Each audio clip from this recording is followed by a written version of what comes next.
Imagine a country where the economy is, well, it's just crawling, Right. and resources are incredibly scarce. We are talking about a nation ranking in the bottom 30% of the world for overall human development. Which is a tough place to be. Yeah, a place grappling with systemic poverty and trying to navigate this incredibly slow economic growth. And by every law of economics 101, women in this country should be deeply marginalized. Oh, absolutely. I mean, the standard assumption is that when a pie is that small, the marginalized groups just get the crumbs. Exactly.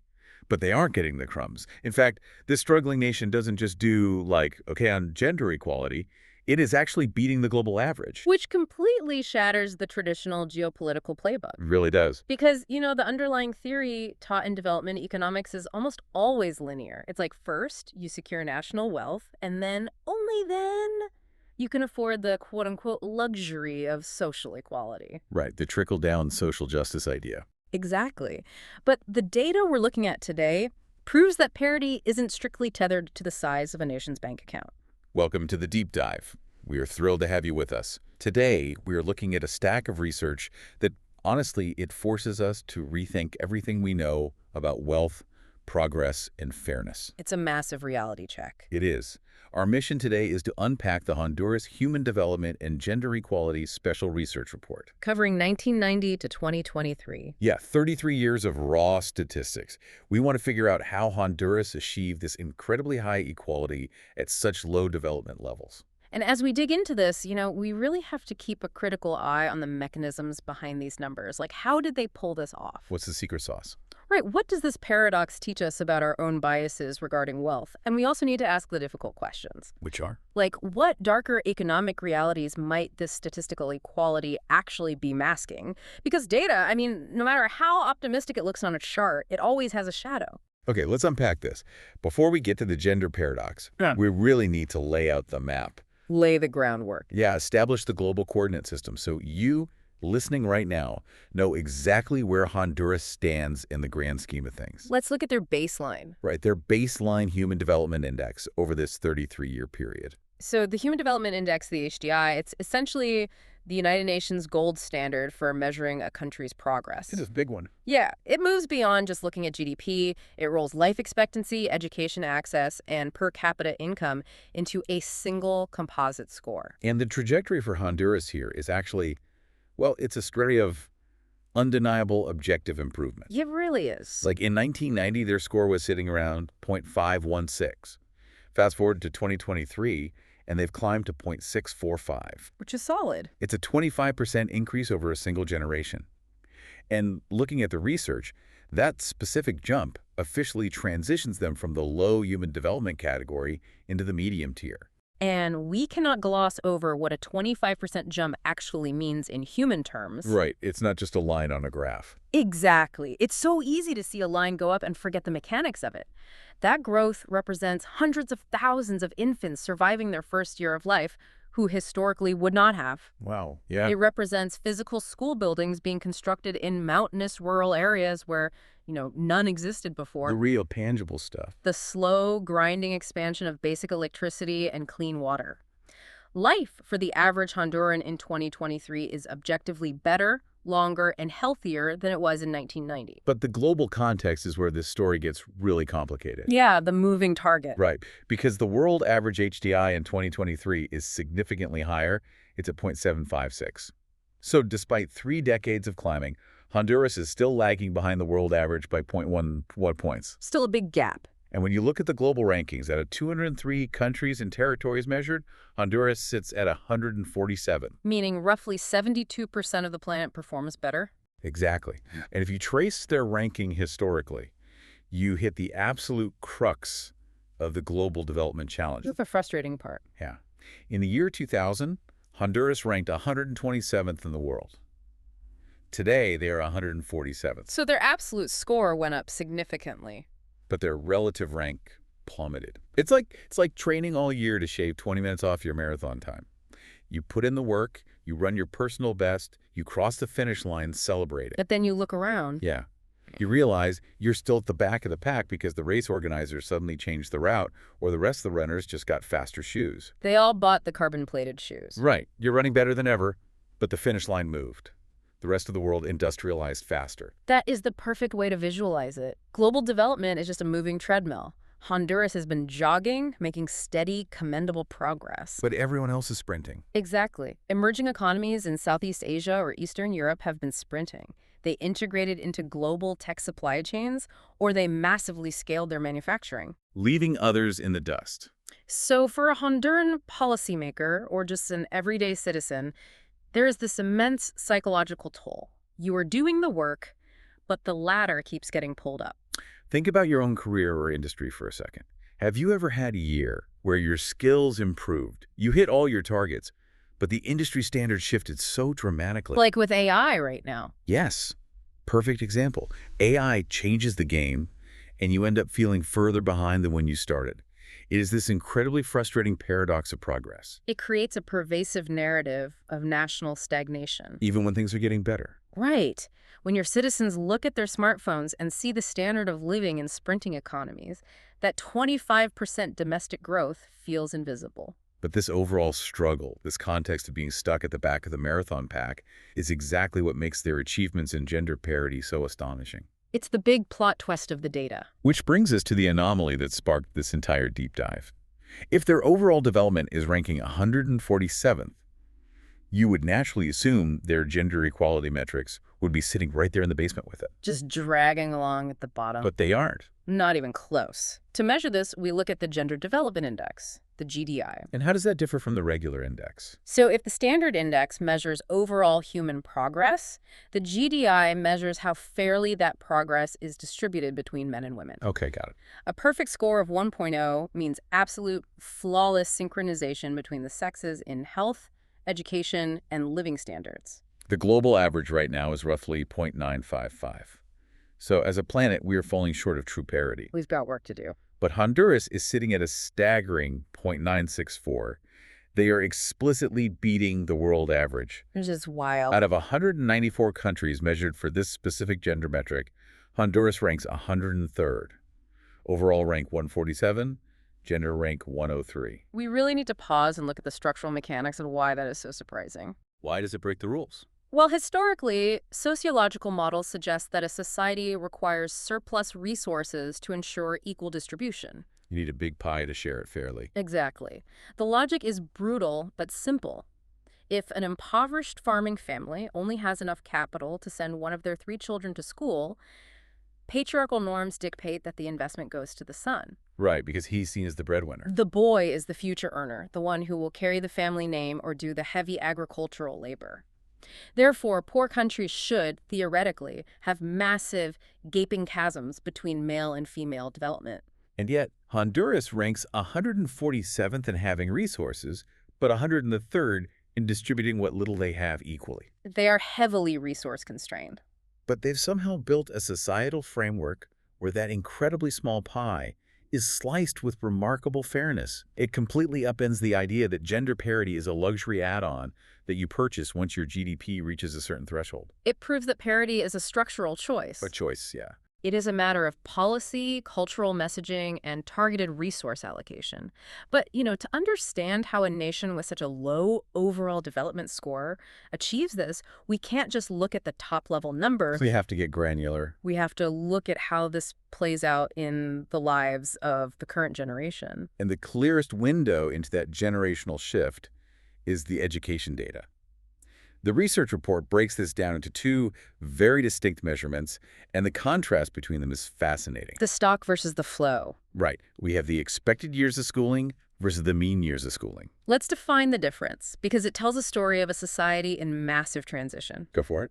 The mean years of schooling measures the actual years of education attained by adults who are 25 and older. So the older generation. Exactly. It represents the historical reality. It's the stock of human capital currently making up the majority of the workforce. And in Honduras, that older generation looks exactly how traditional models would predict. Males hold the historical advantage. Right. Men average about 8 years of schooling, 8.091 to be exact, while women average slightly under 7 at 6.985. So the older generation of men has over a full year more formal education than the older generation of women. That's the baseline we started from. But then you look at the expected years of schooling. This metric projects how many years a young child entering the school system today is likely to complete. And the trend lines have completely crossed. Dramatically so. For Honduran boys entering the system today, the expectation is 9.7 years. But for Honduran girls, the expectation is 10.644 years. It's a total reversal. Young women currently have nearly a full year of educational advantage over young men. The historical stock favors men, but the current flow heavily favors women. Over the past 3 decades, there has clearly been a massive systemic push to get girls into classrooms. Which is great. Yeah, the international aid programs targeting female literacy, the local policy shifts, the cultural messaging, it worked. But I really want to push back on the framing here. Okay, let's hear it. We see the data crossing over, and the immediate reaction is to just celebrate. Of course, more girls in school. But is female expected schooling higher because the Honduran education system suddenly transformed into an egalitarian utopia for girls? War. Or are we looking at a darker economic reality for the boys? Because when I see that boys are expected to drop out a full year earlier than girls, my mind goes straight to the informal labor market. Exactly. Does a family need immediate, desperate cash so badly that the 10-year-old son is pulled out of the classroom and sent to work in agriculture or construction trades? That's the tragic reality in many agrarian economies. Meanwhile, the daughter, who might be locked out of those specific heavy manual labor opportunities due to gender norms, is allowed to stay in school simply because her immediate labor isn't as monetizable in the short term. You are hitting on a vital nuance in socioeconomic data. Equality, or even a statistical advantage for a marginalized group, is not always born from positive elevation. Wow, yeah. It can be a race to the bottom. Sometimes parity is achieved because the dominant group is experiencing severe downward pressure. In heavily agricultural economies like Honduras, young males are acutely vulnerable to early labor exploitation. When the crops need harvesting. Right. When global coffee prices drop or a hurricane wipes out a harvest, the family needs hands in the field. The boy drops out. So the gap is closing not just because girls are rising, but also because boys are falling out of the system. It's a parity built on shared hardship. Precisely. And we have to recognize that even with this female advantage, the overall expectation around 10 years of schooling for both is still severely lacking. 10 years means you are dropping out before finishing high school. Exactly. The global average is roughly 13 years. So yes, they are sharing the educational resources equally, but they are equally underprepared to compete in a highly digitalized 21st century global economy. It is a sobering way to look at a positive statistic. Yeah. And this tension between statistical equality and actual lived empowerment shows up again when we look at the political and economic realities. Moving from the classroom to the boardroom, basically. Yeah. The research uses another metric called the Gender Inequality Index, or GII. And unlike the previous scores, for this one, lower is better. It measures loss. Right. It measures the loss of potential human development, specifically due to gender gaps. And once again, Honduras outperforms expectations. The numbers are really surprising here. The global average for gender-based loss is roughly 0.455. Honduras scores a 0.437. So they have demonstrably less structural inequality than the world at large. And the most visible driver of this is in their political empowerment data.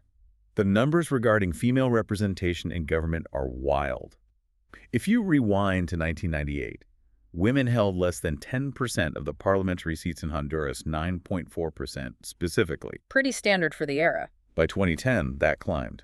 And in 2023, women hold 27.3% of the national legislative seats. That is a near tripling of female political representation in a quarter of a century. It's a massive decentralization of political power. It's a phenomenal achievement in visibility and legislative influence, but, and this is the defining paradox of empowerment in developing nations. Here comes the but. Always. Yes. Political representation does not automatically trigger economic parity. We have to look at the money. Right. And the research report lays out the gross national income per capita based on gender. For males, in 2023, the average income is $7,199. Okay. For females, it is just $4,914. Women in Honduras are making roughly 68% of what men make. The divergence is incredibly stark. You have extremely fast-paced equalization in political representation paired with a stubbornly stagnant equalization of economic wealth. And just to be clear for everyone listening, we're strictly impartial here. We're merely reporting the data on political seats and income.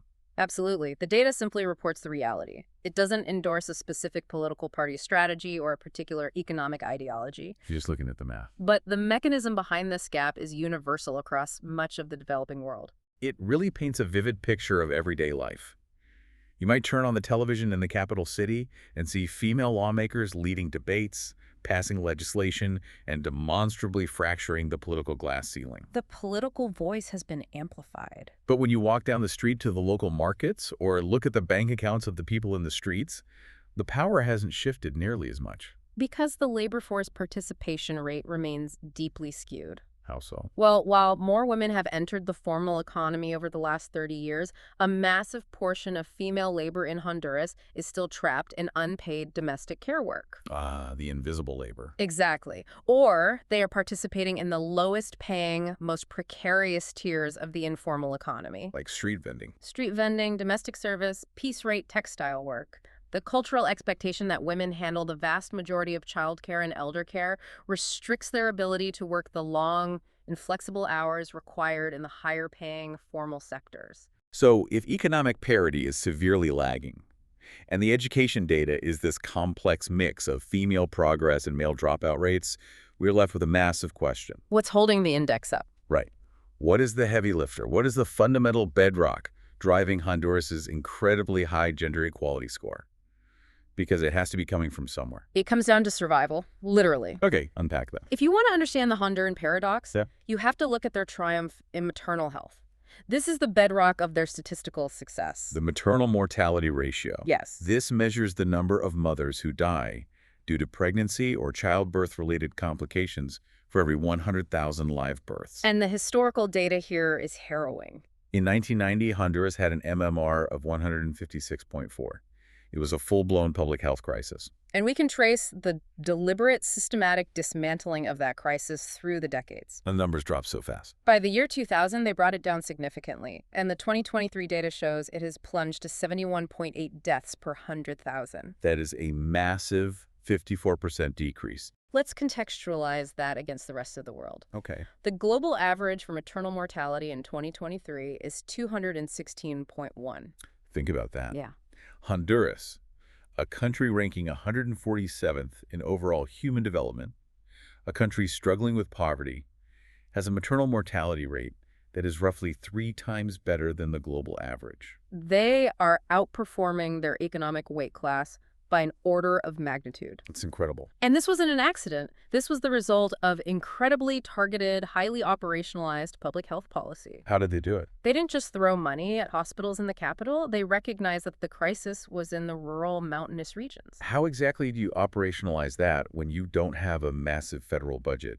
How do you reach those isolated communities? You build a decentralized network. The Honduran government, working heavily with international health NGOs, focused on training local, rural midwives and integrating them into the formal healthcare system. So bringing the care to the people. Exactly. They built localized primary care clinics that could handle basic obstetric emergencies rather than forcing a woman in labor to travel 6 hours over unpaved roads to a city hospital. Which is often fatal. Right. They changed the cultural messaging around prenatal care.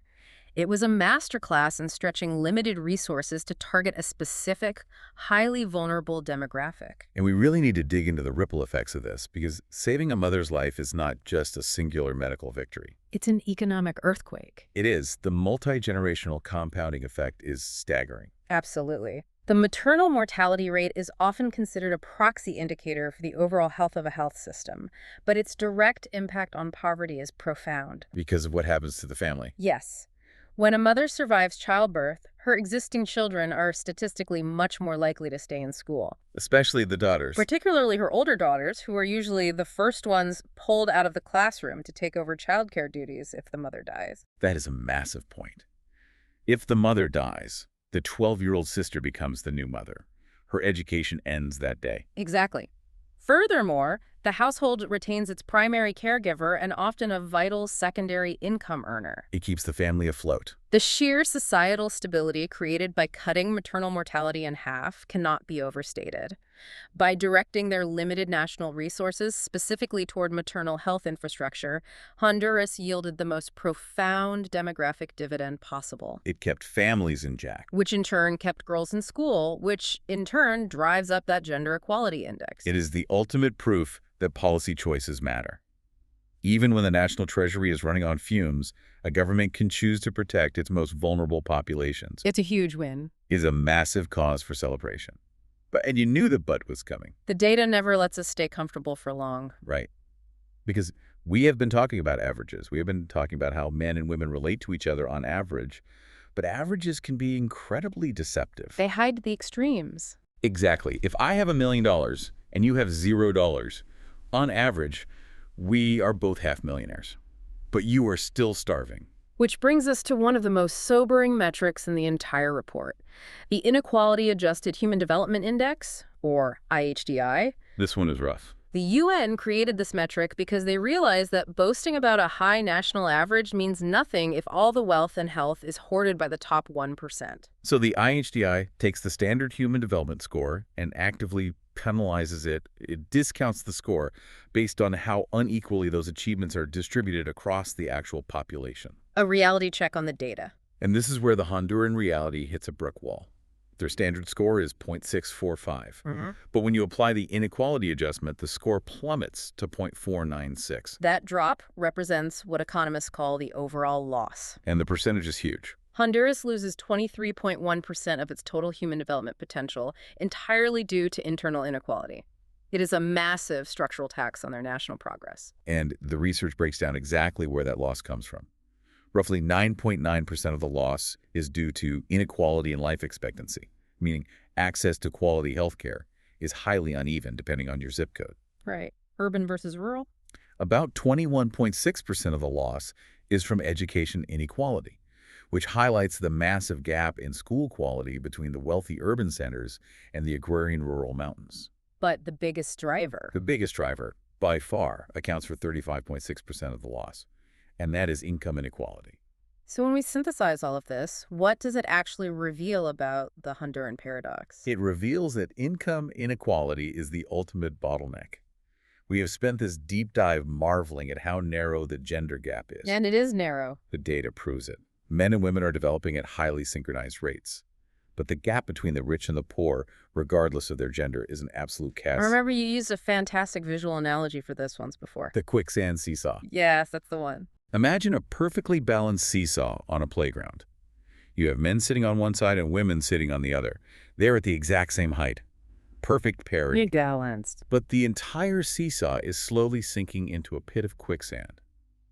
Yes, the men and women are on equal footing, but they are equally struggling against a massive systemic wealth divide. That's such a bleak but accurate image. The gender equality is real, but it is taking place inside a highly stratified class system. It perfectly captures the dynamic. Honduras does not have a gender distribution problem. It has a wealth distribution problem. It's about class. If you look at the Gini coefficient, which is the classic metric for measuring income inequality, Central America has historically struggled with deeply entrenched class divides. The legacy of colonialism and land ownership. Exactly. A very small percentage of the population controls a vast majority of the economic assets, the land, and the corporate infrastructure. So while a boy and a girl in a rural farming village might have exactly equal access to a basic rural education and exactly equal access to the local health clinic, neither of them has any access to the capital required to build substantial generational wealth. They are equally impoverished. Which means we have to radically redefine how we are looking at poverty in this context. It is not just about a lack of cash. No, it's so much broader than that. Economists realized decades ago that defining poverty simply by asking, does this person live on less than $2 a day, is a terrible way to capture human suffering. And that leads us to the Multidimensional Poverty Index, the MPI. Let's talk about the MPI. This metric looks at poverty in 3D. It measures overlapping simultaneous deprivations at the household level across health, education, and the actual standard of living. The 2023 data reveals that exactly 12.0% of the Honduran population is currently living in multidimensional poverty. The MPI value itself is 0.051. But the more important statistic is the intensity of that poverty. Right, which sits at 42.7%. Let's unpack what intensity means, because it sounds clinical, but it's actually devastating. Intensity means that of those 12% who are classified as poor, they aren't just missing one single basic need. It's not just one thing going wrong. Exactly. On average, they are simultaneously deprived in over 42% of the weighted indicators. They are experiencing compounding hardships all at once. And the report breaks down exactly what drives this intensity. It is fascinating and heartbreaking to see what actually hurts people the most on a daily basis. It's very revealing. The biggest contributor is education, specifically a lack of years of schooling and poor daily attendance, which drives 39.2% of the multidimensional poverty. Almost 40% just from lack of education access. But then you look at health. Malnutrition alone contributes 16.8%. And then we look at the standard of living indicators. You might expect the biggest drivers of poverty to be a lack of electricity or a lack of indoor plumbing. That's what I would have guessed. But the data highlights something much more specific. A lack of clean cooking fuel contributes 12.3% to the MPI. I really want you, the listener, to pause and consider how we define poverty in our own communities. We usually think of it purely as income. But in this data, the smoke in the kitchen is literally a massive barrier to human development. We have to paint a visceral picture of what this data actually represents on the ground. What does it look like? Multidimensional poverty isn't just checking a bank app and seeing a zero balance. It is a family where the children are missing school, not because they don't value education, but because they are physically stunted and chronically fatigued from prolonged malnutrition. And it is a household where the primary energy source is burning wood, charcoal, or agricultural waste indoors. Which is incredibly dangerous. This means the family, and let's be honest, due to cultural norms, this almost exclusively means the women and the young girls spends hours every single day breathing in toxic, thick smoke just to boil water or cook rice. The health implications are staggering. Indoor air pollution from biomass fuel is a leading cause of severe respiratory illnesses, chronic pulmonary disease, and early mortality in developing nations. It's a silent killer. And it consumes massive amounts of time, hours spent foraging for fuel instead of studying, working, or resting. It physically traps families, particularly women, in a daily cycle of health-destroying labor. It highlights how hopelessly interconnected these issues are. You cannot solve the education deficit if the child is too malnourished to focus. Right. And you cannot economically empower women if they are tied to traditional, time-consuming, and physically damaging domestic labor practices just to feed their families. It is a heavy reality. The multidimensional poverty data strips away the illusion that a single policy fix, like just building a school, will solve the problem. You can't just build a school and call it a day. The deprivation is a tangled knot. And trying to untangle that knot brings us face to face with a harsh, unyielding macroeconomic truth. We have to talk about the sheer size of the Honduran economy. The gross national income gap. Yeah. We touched on per capita income briefly when discussing the gender pay gap, but let's look at the national average for everyone. The overall wealth. Honduras's per capita GNI is $6,065. Now let's look at the global average. The world average is $20,327. The global average is 3.35 times higher. Just let the gravity of that ratio sink in. It's massive. We spent a lot of time discussing how income inequality is their biggest tax. But this GNI gap reveals a brutal mathematical reality. The pie is just too small. Exactly. Even if Honduras somehow passed a utopian law tomorrow, magically achieved perfect wealth distribution, and gave every single citizen the exact same fair slice of the pie, the pie itself is just incredibly small. You cannot distribute wealth that does not exist. This is the ultimate economic bottleneck. It's a hard limit. They have achieved gender parity with the resources they have, but to move from the medium human development tier into the high or very high tier, they don't just need better distribution, they need exponential, transformative economic growth. But in one of the strangest, most counterintuitive twists in the entire research report, this exact lack of massive industrial growth gives Honduras a bizarre, world-leading advantage in our final metric. The environmental paradox. We have to talk about the accidental environmentalist paradox. This involves a relatively new and highly revealing metric from the United Nations, the Planetary Pressures Adjusted Human Development Index, or the PHDI. Why did they create this one? The UN realized that traditional development metrics were essentially rewarding countries for destroying the Earth. The more coal you burned, the more factories you built, the richer you got, and the higher your HDI score went. So the PHDI takes the standard score and adjusts it downward based on a country's carbon dioxide emissions and their material footprint. It penalizes ecological destruction. And here's the wild part. Many highly developed, very wealthy countries in North America and Western Europe lose over 10%, sometimes 15 to 20% of their entire human development score when adjusted for planetary pressures. Because their lifestyles are so carbon intensive. Exactly. Their high standard of living is heavily subsidized by massive carbon emissions and hyperconsumption. But Honduras, when adjusted for environmental impact, their PHDI is 0.620.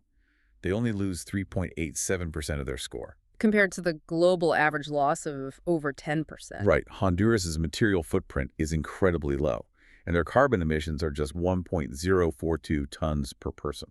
While the global average is around 4.5 tons. So, on paper, looking strictly at the PHDI spreadsheet, Honduras appears to be an absolute model of highly sustainable, green, low-carbon human development. It looks like a massive success story. Okay, I have to stop and ask the cynical question here.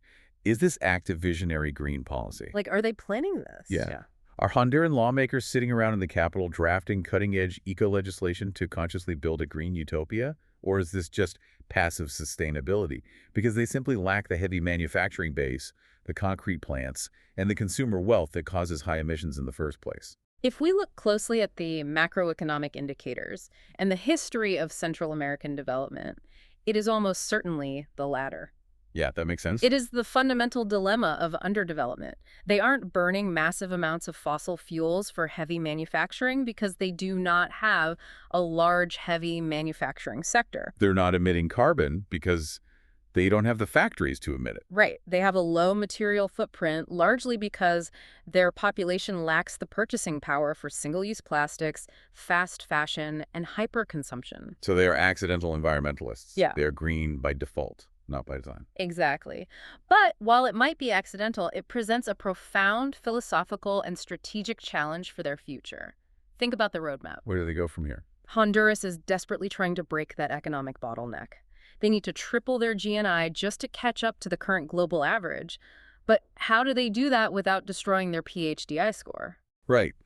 It's the ultimate tightrope walk. You desperately need industrialization and infrastructure to cure the multidimensional poverty. But the traditional path of industrialization ruins the environment. It's catch-22. Can a developing nation in the 21st century grow its wealth without adopting the destructive carbon habits of the developed world? Or is their current green status just a temporary byproduct of poverty that will vanish the second they get richer? That is the defining question for the entire global South right now. And it leads us perfectly into the final synthesis of this research. Let's bring it all together. We need to tie all these disparate threads together, the gender parity, the poverty intensity, the economic bottlenecks, and look at the strategic roadmap the data suggests. Let's do a dashboard summary of where Honduras stands in 2023. Let's hear it. Life expectancy is solid at 72.9 years. Expected years of schooling is pushing past 10 years, sitting at 10.2. Their overall global development rank is dragging at 147th, but their gender equality rank is soaring at 103rd. The core evaluation from the researchers summarizes this perfectly. What's the quote? In Honduras, gender equality leads the economic foundation, social justice leads material wealth. I love that phrasing. They have essentially built the social software of equality, but they are trying to run it on the outdated, underpowered hardware of a constrained economy. And to upgrade that hardware, the research report provides 3 very clear, data-driven strategic recommendations for the next decade. Okay, what's step 1? First, secure and maintain the gender advantage. They have achieved a historical win here, particularly in slashing maternal mortality and keeping young girls in the education system. But they can't take it for granted. Progress is fragile. They cannot let future government austerity measures or sudden global economic shocks erode these specific gains. The social infrastructure they have built must be protected at all costs. Second, break the economic bottleneck by aggressively targeting that massive income inequality loss. We saw that 35.6% of their potential is lost to the wealth divide. The quicksand. Exactly. They have to grow the pie, absolutely. But they have to ensure that the new wealth generated doesn't just pool at the very top among the existing elite. They need inclusive growth. They need inclusive economic growth policies that specifically reach the informal labor sectors and the rural agricultural areas. And third, elevate the total years of compulsory education. Yes, the gender gap in the classroom is currently favoring girls, but a total expectation of 10 years of schooling is simply no longer enough. Not in today's world. Not in a world driven by artificial intelligence and globalized digital services. They need to push that expectation closer to the global average of 13 years, and they need to do it for both boys and girls, ensuring young men aren't forced into early manual labor. Unpacking this 33-year journey through the data has been absolutely incredible. It really highlights why we do these deep dives. It really does. You look at a single row of numbers on a UN spreadsheet, and it seems dry, almost clinical. But when you cross-reference it, when you put the Gender Development Index next to the Multidimensional Poverty Index and look at the income gaps, you discover this deeply nuanced, beautifully complex story. It is a story of a nation that is struggling financially, fighting against historical disadvantages and global economic headwinds, but fighting tenaciously to treat its men and women fairly. It's inspiring, honestly. It proves that human development is not a monolithic, inevitable march tied only to GDP. It is a series of deliberate human policy choices. The data proves that the fair distribution of limited resources is entirely possible. I want to thank you, the listener, for joining us on this deep dive into the paradoxical world of Honduran development statistics. Thanks for listening. It's a powerful reminder that behind every decimal point, behind every percentage and global ranking, there's a human story. There is a local midwife saving a mother's life in a rural clinic. There is a daughter staying in school an extra year because her family was supported. There is a household trying to find a way to breathe clean air while they cook their dinner. I want to leave you with a lingering thought, a question to mull over as you go about your day. Leave us with something good. Think back to the global coordinate system we discussed at the very beginning. Look at the wealthiest nations on Earth today. Many of them possess vast, almost incomprehensible resources and massive technological advantages. The sprinting economies. Yet they still struggle with massive, persistent gender gaps in executive pay, corporate leadership, and political representation. Sure. Honduras, despite ranking 147th in overall human development and battling severe poverty, has proven through 3 decades of hard data that gender parity is a choice of resource allocation. It is not a luxury of the rich. It's a choice of values. Exactly. So ask yourself, in the relentless pursuit of endless economic growth and heavy industrialization, do societies actually forget how to be fair? Does extreme wealth create cultural blind spots to equality that a developing nation, fighting for basic survival, simply cannot afford to have? It brings us right back to the beginning. The picture of global development isn't binary. It isn't clean. But maybe, just maybe, the places with the fewest resources can sometimes teach the rest of the world the most about how to share them. Until next time, keep looking past the surface of the numbers.